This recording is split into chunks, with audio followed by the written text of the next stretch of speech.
Hello and welcome back to Machine Learning. I'm Jivita Christie, and in this video, we are going to talk about predictive models, descriptive models, and different splitting techniques. So let's begin. In machine learning, we have two different types of models. We have predictive and descriptive models, and based on the problem that we have to select the right type of model for our problem. So let's first talk about the predictive models. Predictive models may need to predict the value of a category or class to which a data instance belongs to. So, for example, you can have predicting the win or loss in a cricket match. You could have predicting whether a transaction is a fraudulent transaction or not, predicting whether a customer is going to move to some other company, some other product or store. So these are all prediction problems, and to solve them, you should pick a predictive model. And the models which are used for prediction of target features of categorical values, they are known as classification models. So there are two kinds of values. You have numerical values and categorical values. So if you have if you have categorical values, and you want a predictive model to predict categorical values for you, then those are known as classification models. And the target feature is known as a class, and the categories to which classes are divided into, they are known as levels. Okay. Some of the popular classification models are the k-nearest neighbor, the naive Bayes, and decision trees. And we have, of course, done videos on all three of these, which you must have already watched. But if you haven't, you could take a look. So these are some popular classification models.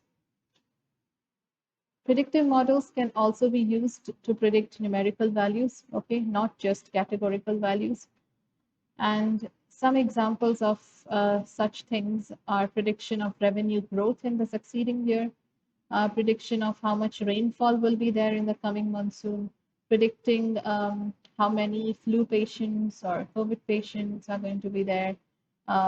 So you can predict how many vaccines will be required, and so on. The models which are used for this purpose, which means prediction of numerical values, they are known as regression models. So we have seen regression models like linear regression. We have seen logistic regression, right? So all these models we have already taken a look at. Let's now talk about descriptive models. So models which are meant for unsupervised learning, they are all descriptive models, because all you want to do is describe a data set or gain some insight into your data set. You don't want to predict anything.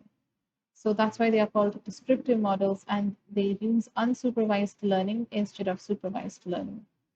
And here there is no target feature or single feature of interest, but you have everything, all the columns are of interest, and you want to learn more about all columns. And based on the value of all features, you can find interesting patterns or insights from the dataset. What do descriptive models do? They group together data instances, okay? And these are called clusters. So when groups are created of instances with similar properties, they are called clusters, and such models are called clustering models. And the two most popular the most popular clustering model is the k-means clustering. There's also k-medoids clustering and hierarchical clustering, which we have seen in our previous videos. Let's take a look at some examples of clustering. So grouping customers based on their social, demographic, or ethnic factors. So this could help you in segmentation, marketing, and stuff like that, where you can find out what kinds of customer groups are visiting your website or your Facebook page or Instagram page, and then you could post advertisements which are targeted towards a certain group of customers. You could also group different kinds of music on the basis of their genre, their language, time period, etc. You could group different commodities into an inventory in a store, in a grocery store, for example. And sometimes descriptive models are also required for pattern discovery. So it's not just for grouping objects. You could also want to find interesting patterns in your data set. And one such example is the market basket analysis of transactional data that lets you find out which items in a grocery store are bought by people together. Okay, so what happens based on the purchase pattern in the transaction data, you can find out if a person buys one particular product, is he also going to buy another similar product? So if that is the case, you could build recommendation systems on that, or you could just place these products very close to each other in your store, and that could increase your sales. For example, transaction data could reveal a pattern that generally a customer who buys milk will also purchase biscuits at the same time. So it can be very useful for promotions, for placement of objects, because then you could give, a combo offer where you give milk and biscuits at the same time. We often see combo offers on food items on different apps like Zomato and all that, right? So you could do the same with these items as well. And also also the store products can be placed close to each other. Like I said, you can place milk and biscuits together. Now let's talk about we already saw two methods, right? Predictive and descriptive. These are the methods you can use in machine learning, and you can select one based on the problem that you have. Now let's talk about the different ways to split the data. Because once we've selected the model that we want to apply, we have to split our data into a training set and testing set. The training set will be used to train the model, and the testing set will be used to test the accuracy of the model later. So ideally, what happens is you have your input data here, and you would be dividing it into a training and test split. And usually the split is 70% data goes to training and 30% goes to testing, or 80% of the data goes to training and 20% goes to testing. Okay, so you create two splits. Now, the first split is your training set, which goes to the model. Okay, the model is going to be trained using the training set.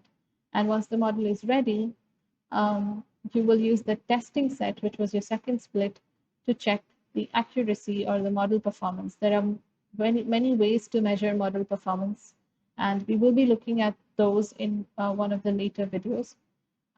For now, you just need to remember this means that you are checking how well your model works. Okay. So the first method that we have for splitting the data is known as the holdout method, which we just saw in practice. Okay, it's very simple. Take the data set, split it into 70-30 or 80-20 ratio. Okay. And of course, in training and testing, the data may not be proportionate, right? In this particular holdout method, when you're dividing the data in this manner, the data may not be proportionate, and the situation can get worse if the overall percentage of data related to certain classes is much less compared to other classes, right? Because you're doing a 70-30 split, it's possible that some interesting things about your data are gone in the test set, and that's why your model is not properly trained because of this. And it can also happen despite the fact that random sampling is employed, right? So in selecting our training and testing data, we don't just simply take the first 70 rows and put them for training and the last 30 rows put them for testing. We take these rows at random. So 70 rows at random are picked and put for testing, and 30 rows at random are picked and put for, the other way around, 70 rows for training and 30 rows for testing. But it's done randomly. And even when you do it randomly, there are still chances that the data is not proportionate. Some of the factors or properties are lost. And this can be addressed. Okay, this problem can be addressed to some extent by applying something called stratified random sampling in place of just sampling.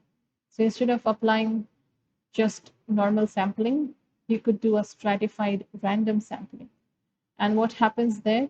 the whole data is broken into several homogeneous groups or strata, and a random sample is selected from each such stratum. Okay, so your data, you are going to break your data into several groups and then pick a random sample from each of the groups.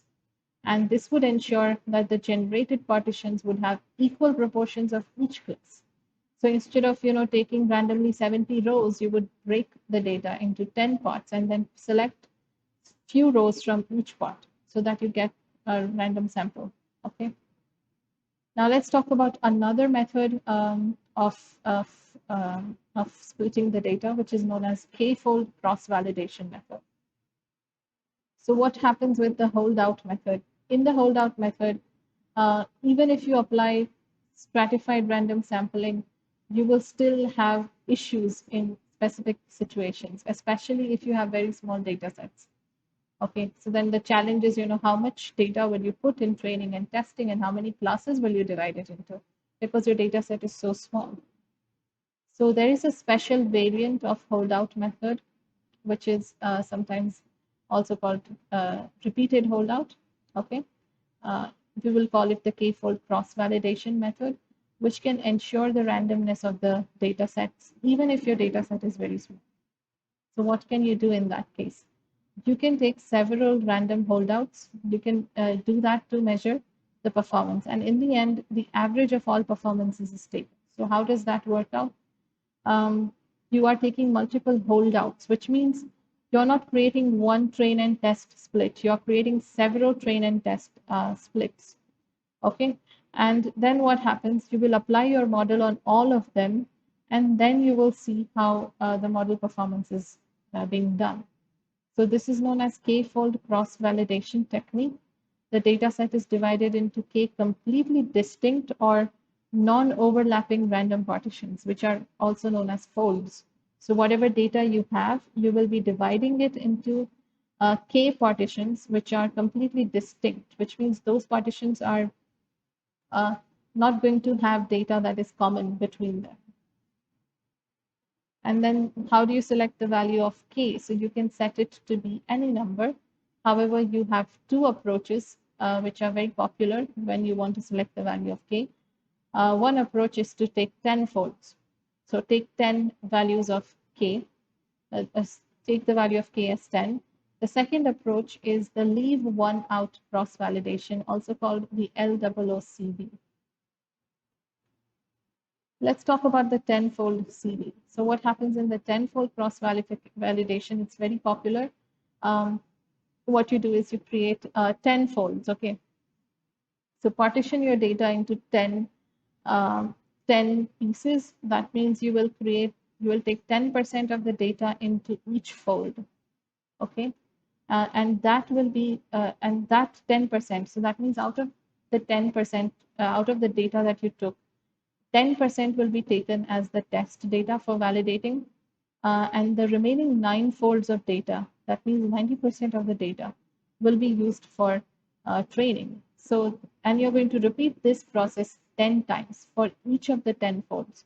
So that means you will be training your model every time with different training data, but the same kind of testing data. Okay. And you go on repeating this 10 times for different folds. And whatever is the average performance of all the folds is the performance that you will consider. So here you can see some diagrammatical examples. So this is your input data set. You have created 10 folds or k folds out of it. Okay. And out of that, the 9 different folds are combined and used for training.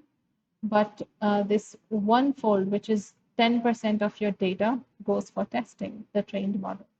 And for the training model, you will apply a linear learning algorithm. And once the model is trained, you will test it using the remaining 10% of the data. You'll test the performance. And this process is repeated. So each time you will take a different test data, and the remaining 9 folds will go for training data. So that's the k-fold C.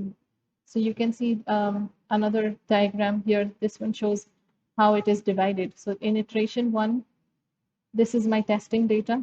The rest is training data. In iteration 2, this is the next fold of data, which is for testing. Everything else is for training. In iteration 3, this is testing, everything else training. For 4, I have this, and so on, till you reach the kth fold. So in our case, if you have 10-fold technique, then you will reach the 10th fold eventually. Let's talk about LOOCV, what that is. So this is leave one out, and it is an extreme case of cross-validation, of the k-fold cross-validation, because here you take one data instance at a time as test data. So what you do, if you have 100 rows, you will take one row for testing and 99 rows for training. And so you will run your algorithm 100 times, each time with a different test row. It is done to maximize the count of data used to train the model, because now you're training your model. Otherwise, you would be training your model just once. If you were using the holdout method, with the 70-30 split, you would be training your model just once with 70 rows. But in this case, you are training your model so many times, 100 times with 99 rows. So this is how many rows you're using to train your model, 9900 approximately.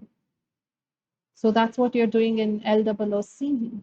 Okay, if instead you were using the k-fold method, then you would be dividing this into 10 parts, and you would be training it only 1000 with 1000 rows, whereas in LOOC you would be training it with 9900 rows, because every time you're taking only one row for testing. And it is obvious that number of iterations would be equal to total number of data in the input data, right? So 100 rows, 100 iterations. So it's quite computationally expensive, and that's why it's also not used much in practice. Let's talk about yet another method of performing the splitting. So this is known as the bootstrap sampling. What you do here, it's also called sometimes bootstrapping. It's a popular way to identify training and test data sets from the input data set. And it uses a technique which is called simple random sampling with replacement, also called SRSWR. What that means, you draw random samples, but when you pick your next sample, you're going to put all the other samples back into the pool, okay? It's very useful if you have data sets of very small sizes and number of data instances are less, okay? And what happens here, once again, randomly you pick data from the data set, and you have a possibility that the same data instance will be picked multiple times, because once I pick one data instance, I'm not going to pick another one without putting the first one back into the data set, okay? So it means that from the input data set, having n data instances, bootstrapping can create one or more training data sets having n data instances, where some of the data instances can be repeated multiple times. So this is what it looks like. This is your input data. You can see different colors, I hope. So you can see black and white and gray. And what I'm doing in Bootstrap sample 1, I am selecting data from here. You may notice that there are 2 blacks, 3 whites, and 2 gray, right? But in my sample, I have 2 black instances, 4 white instances, and 1 gray instance. How did that happen? Because let's say that first I picked the black one. Okay, I picked one black. Now, before picking the second one, I'm going to put the black one back inside and then pick the second one. So I'm picking white. Okay, then I put the white back inside and pick the second one black. Okay, put the black inside and then pick another one. So that's why the number of white is more, because I'm picking, it's a sampling with replacement. Okay, so here also you may notice it's the same case. Here you may notice there are 3 gray instances, even though here there were only 2, and so on. So that's how bootstrap sampling works. Let's point out or note down the differences between cross-validation and bootstrap sampling. So cross-validation is a special variant of the holdout method, also known as the repeated holdout. And what does it use? It uses stratified random sampling approach without replacement. Okay, and your data is divided into k random partitions. Each partition has approximately n upon k unique data elements. What is n? N is total number of data elements, k is total number of folds. What happens in bootstrapping? This one uses a stratified random sampling, but bootstrapping uses simple random sampling with replacement. So this is without replacement, this is with replacement. So you can have the same data instance getting picked multiple times. Okay. The number of possible training or test data samples in this can be drawn, which is finite, right? Because if the value of k is 10, then you will have 10 different training and test splits. But in bootstrapping, you can go on repeating this picking of elements unlimited number of times. If you wanted, you could do it 1,000 times or 10,000 times and go on training your model. Okay. So that is the difference between cross-validation and bootstrapping. Now let's also talk about models that are eager learners and models that are lazy learners. So what is eager learning? It follows the general principles of machine learning, which means it tries to construct a generalized input-independent target function during the training phase. And it also follows all the typical steps of machine learning, like abstraction and generalization, which we saw in one of the previous videos. And it also comes with a trained model at the end of the learning phase. So when the test data comes for classification, the eager learner is all ready with the model and everything to classify that data, right? So it takes more time for the learning phase, but it's faster now when you have to classify, right? So some of the eager learning algorithms are decision trees, SVMs, support vector machines, and neural networks. Out of this decision trees and support vector machines we have seen before, neural networks we will be seeing in the future videos. The second approach is the lazy learning approach. In this, it completely skips the abstraction and generalization phases, which we talked about, which happens in any typical machine learning process. Okay, so it doesn't learn anything, but it uses the training data exactly as it is and uses that knowledge to classify unlabeled data. Okay, so lazy learning is more about memorization than learning. Okay, so it's more memorization, repetition than learning. And due to the heavy dependency that this learning has on the training data, it is also called instance learning. And it is also called non-parametric learning. And of course, such a model would take very little time to train because nothing actually happens in the training phase. But when you actually try to perform the classification, it's going to take time to do the classification because then it starts actually working. So this is like a student studying on the last day of exam, right? So, and one of the most popular algorithms for this is the k-nearest algorithm, k-nearest neighbor algorithm. We have implemented this before, so you would be knowing that.